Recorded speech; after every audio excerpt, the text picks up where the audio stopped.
र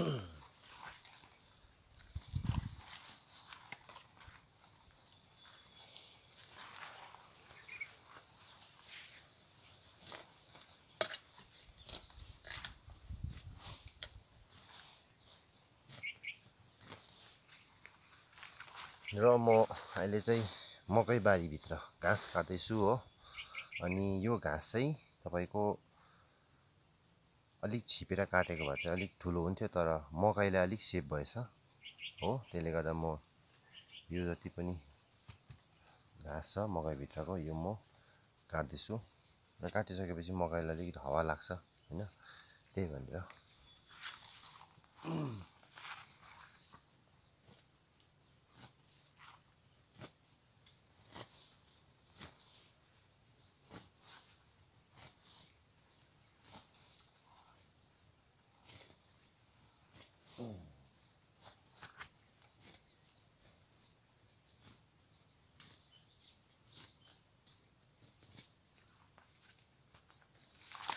र दिन आज चाहिँ दामी भइरहेछ, पानी पनि आएको छैन हो। त्यसले गर्दा म अलिक बारी पनि ओभेको छ, त्यसले गर्दा यहाँ घाँस काटेको हो।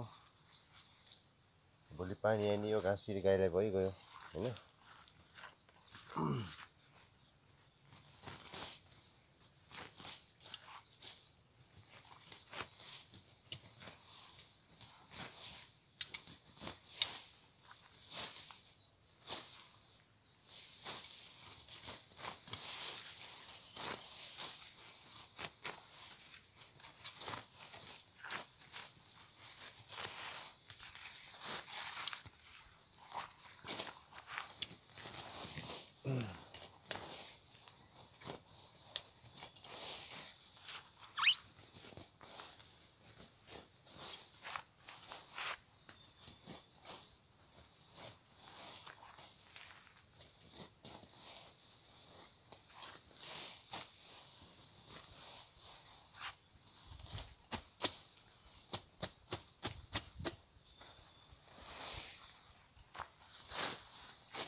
र यो चाहिँ सिलाम हो, सिलामको बोट।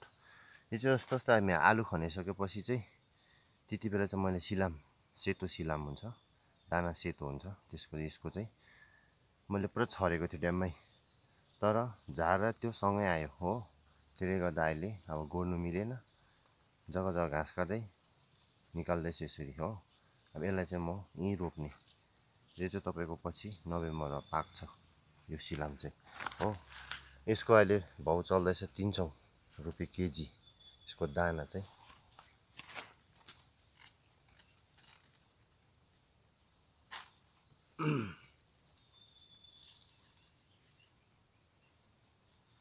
पहिला त मान्छेले त्यस्तो यहाँ रोप्थेन, र अहिले चाहिँ यसको खेती जस्तै हुँदैछ हो।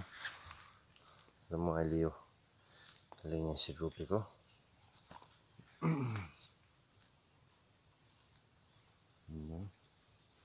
हेर्दै गर्नु होला है मेरो भिडियोलाई। तपाईले यो भिडियो लाइक शेयर गरिदिनुहोस्, र मेरोबाट के कमी छ तपाईले मलाई कमेन्ट गरिदिनुहोस् है। म यसरी ट्राई गर्दैछु।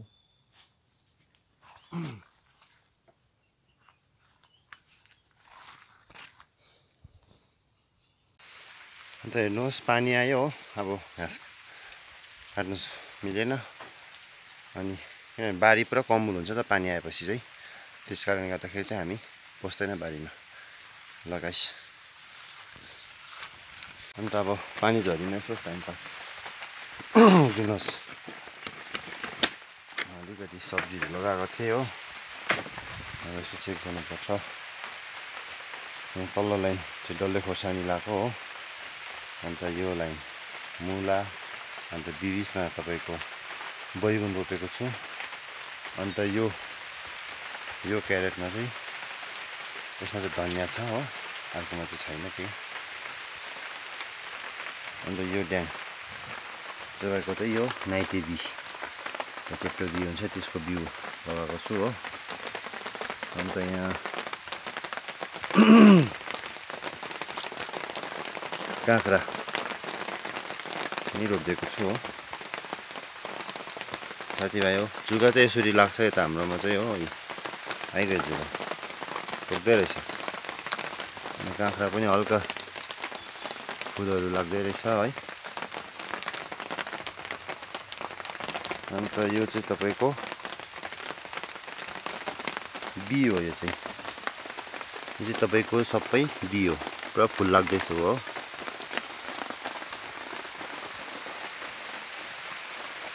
अन्त अलि रहेको कोपीहरू थियो, बन्दाकोपीहरू हो, यहाँ एक दुईवटा छ। अनि यहाँ मैले पटमा चाहिँ अलिकति फर्सी काँक्राहरू रोपेको थिएँ, अब यसलाई सार्नु पर्ने छ हो। यस्तै छ है साथीभाइ हो, बर्खे झरीमा टाइम पास।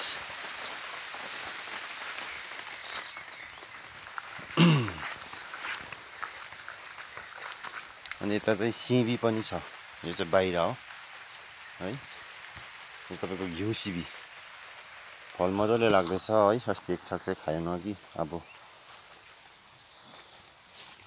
यसको अब कहिले हुन्छ टिप्नुपर्ने छ। अन्त सिधा पानी पानी लागेछ है, फलै राम्रो छ सिबीको, हेर्न सक्नुहुन्छ हो। घिउ सिबी देख्नुभयो, पुरै छ यहाँतिरै।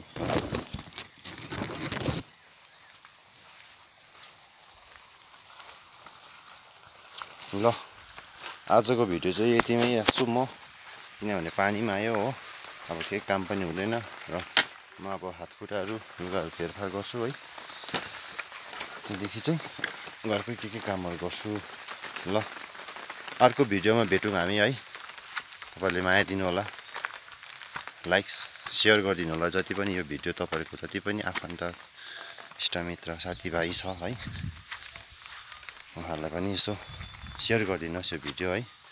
र हाम्रो जग्गा चाहिँ यस्तो छ, यो माथि चाहिँ रोड लाइन हो है। अनि यता पुरा चौरहरू छ, यो पहिलाको यो बारी नै अरे है। पहिला हाम्रो अब आप्पाआमाहरूले चाहिँ अब यता पुरै खेती लगाएको भन्छ यहाँतिर। अहिले चाहिँ मुनि चाहिँ घर बनिएको छ हो, मेरो चाहिँ यतापट्टि छ हो, यसको उतापट्टि। अन्त अहिलेको बर्खाको मौसम चाहिँ यस्तो हुँदैछ है साथीभाइ, हेर्नुहोस्। यो जग्गा चाहिँ तपाईँको पर्यो मुलखड्का भन्छ है।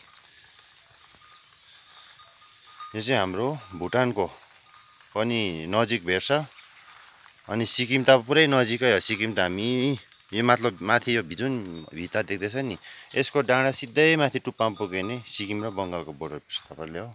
त्यो डाँडामाथि चाहिँ पोखरी पनि छ। र यसरी नै बनाउँदै ट्राई गर्दै तपाईँहरूलाई जति पनि म ल्याउने कोसिस चाहिँ गर्छु भिडियो हो।